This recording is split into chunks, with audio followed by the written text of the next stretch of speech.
I was on a mission to get justice for Shanann, Nico, Bella, and Celeste. Hey, are you Chris? Chris, yes. A lot of it has captured the nation's attention. This house is not complete without anybody here. We're hearing from the suspect and his side of the story. When he asked to speak to his father, the risk you run is how or why he killed his family. He went on to say that this is If it did have something to do with their disappearance, it would be really stupid for you to come in and take a polygraph.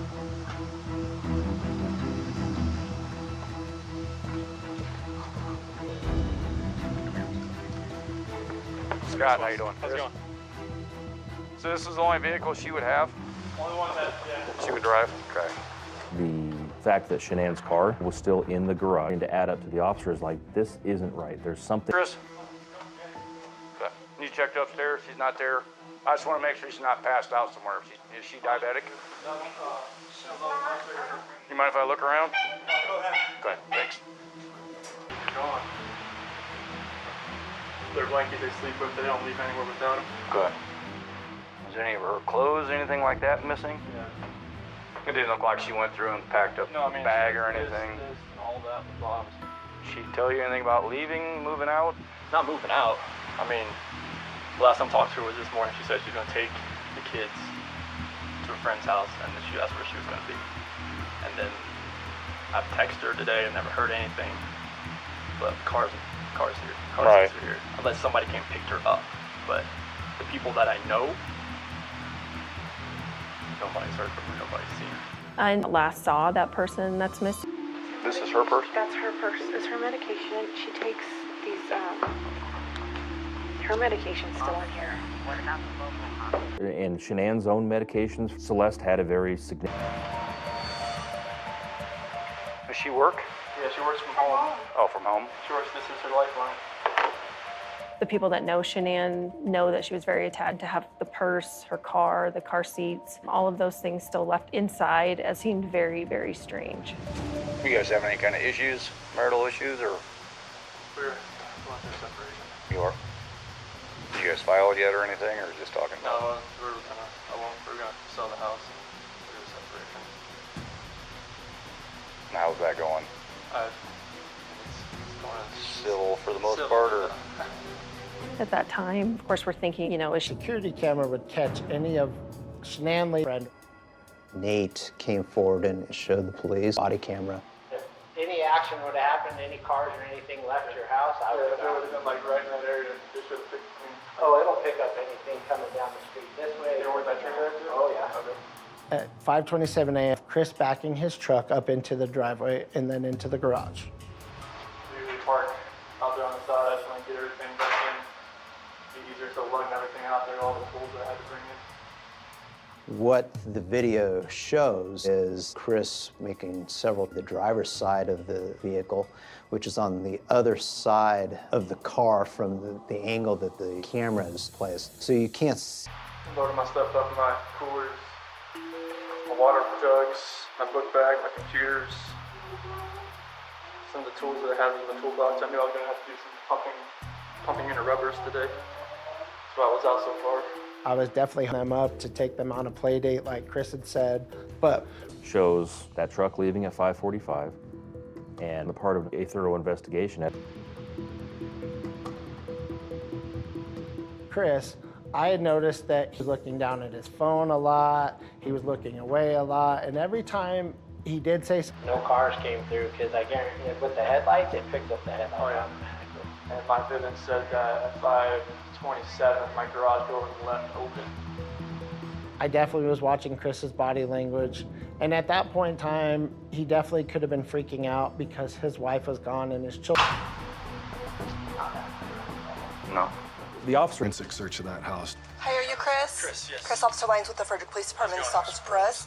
Chris was compliant, cooperative, bloodstains, signs of cleanup. We didn't see signs of struggle in the house. Things weren't knocked over.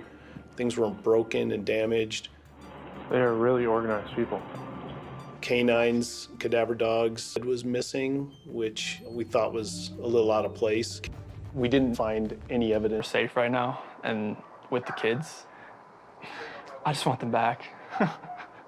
I just want them to come back. And if If they're not safe right now, that's what's tearing me apart. Because if they are safe, they're coming back. But if they're not, this has got to stop. Like, somebody has to come forward.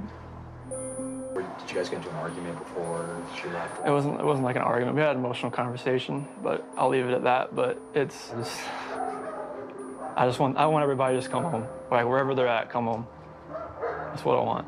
Like, Shanann, Bella, Celeste, if you're out there, just come back. Like, if somebody has her, just please bring her back. The concern that I need to see everybody.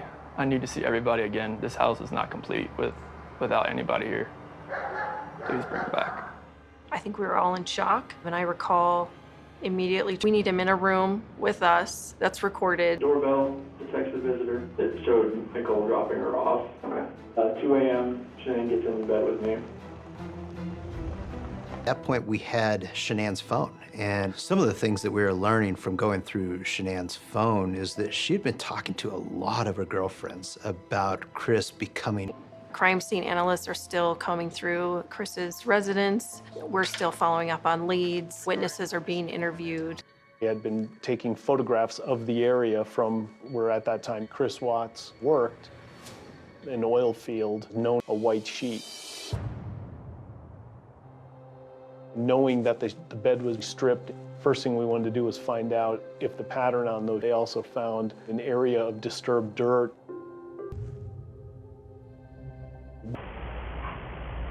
Okay.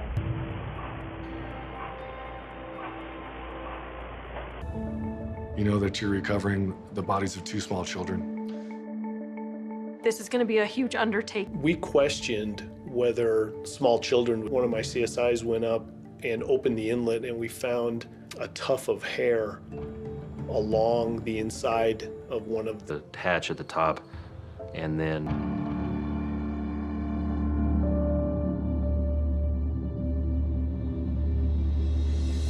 The first tank was the one that had CC in it. Had Bella inside. under Colorado law, an unborn child can't be the victim of a homicide, but... And after investigating, we were confident that she... Mr. Watts, why did you kill your wife and 2 children? Today, prosecutors filed a motion requesting fingerprints, cheek swabs, and hand pictures from Chris Watts. They believe Watts is responsible for all 3 deaths.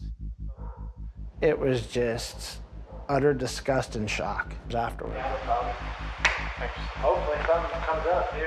I think that was one of the toughest things to swallow. No. Christopher. Mr. Watts entered a plea of guilty to all 9 counts. Those counts include murder in the first degree after deliberation as to Shanann Watts, murder in the first degree as to Bella Watts, murder in the first degree as to Celeste Watts, unlawful termination of a pregnancy as it relates to Nico Watts. The one deal that he made for himself was that if he pled guilty to all those charges, accept that offer, is if that is absolutely what Shanann's family wants. Present here in the room with us today is Frank Rusick, Sandra Rusick, and Frank Rusick Jr., Shanann's brother, mom and dad. Sandy said it very, very poignantly to me. She said, and that was very compelling to all of us as we were talking about how to proceed on this case. Ultimately, Chris Watts. While we got some satisfaction with the fact that we knew that he would never have the opportunity to hurt anyone else